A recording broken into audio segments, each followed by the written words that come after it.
Good news final हुआ है। केंद्रीय कर्मचारियों का डीए 1 जनवरी से लागू होगा। मार्च में ऐलान होगा। कुल 60% पहुंचा है। अब आगे क्या बदलेगा? नमस्कार, मैं हूं आपके साथ आयुषी गुप्ता। केंद्रीय कर्मचारियों और पेंशनर्स के लिए बड़ी खबर है। दिसंबर 2025 के सीपीआई आईडब्ल्यू आंकड़े जारी होते ही महंगाई भत्ता डीए 60% के पार फाइनल हो गया है। भले ही औपचारिक ऐलान मार्च 2026 में हो, लेकिन डीए 1 जनवरी 2026 से लागू माना जाएगा और एरियल भी मिलेगा। डीए क्यों फाइनल हुआ है?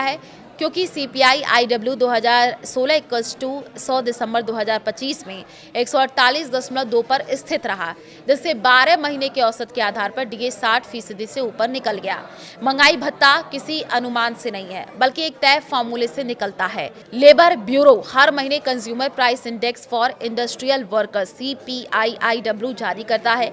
यह इंडेक्स 7वें वेतन आयोग 7 के तहत डीए तय करने का आधार है। दिसंबर 2025 का इंडेक्स 148.2 रहा, यानी नवंबर के बराबर, लेकिन क्योंकि नवंबर तक डीए 59.94% पहुंच चुका था, दिसंबर का आंकड़ा आते ही ये 60% के पार 60.35% निकल गया।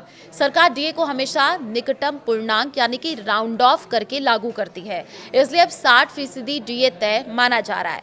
दिसंबर 2025 के CPI-W आंकड़े क्या कहते हैं? तो दिसंबर 2025 में CPI-IW देखिए 148.2 अंक पर स्थिर रहा। सालाना महंगाई YOY इन्फ्लेशन 31.3% रहा। दिसंबर 2024 के मुकाबले महंगाई कम है, तब 3.53% थी। इसका मतलब यह है कि महंगाई बहुत तेज नहीं बढ़ी है, लेकिन पिछले 12 महीनों का औसत इतना बढ़ गया कि डीए 60% पार कर गया है। मार्च में ऐलान होगा, लेकिन लागू जनवरी से। ऐसा क्यों हो रहा है? ये डीए की स्टैंडर्ड सरकारी प्रक्रिया है। डीए हर साल 1 जनवरी और 1 जुलाई से प्रभावी होता है, लेकिन CPI-IW के आखिरी आंकड़े दिसंबर जून आने के बाद सरकार कैबिनेट में प्रस्ताव लाकर के मार्च सितंबर में ऐलान करती है, और इसलिए लागू तारीख 1 जनवरी 2026। ऐलान मार्च 2026। फायदा जनवरी फरवरी का एरियर। सैलरी और पेंशन पर कितना असर पड़ेगा? अब बात सबसे ज़रूरी सवाल की कि जेब पर असर कितना होगा। अगर किसी कर्मचारी की बेसिक सैलरी 50,000 है, 58% DA equals to 29,000, 60% DA equals to 30,000, हर महीने 1,000 ज़्यादा। पेंशनर्स के लिए 30,000 बेसिक पेंशन पर डीए बढ़ोतरी से 600 से 700 महीना बढ़ सकता है। ये रकम छोटी लग सकती है, लेकिन लाखों कर्मचारी और पेंशनर्स के लिए ये बड़ा कुल प्रभाव है। डीए से जुड़ी 5 अहम बातें जो आपको जाननी चाहिए। डीए CPI-IW पर आधारित होता है। दिसंबर 2025 का CPI-IW 148.2 डीए 60% फाइनल 1 जनवरी 2026 से लागू।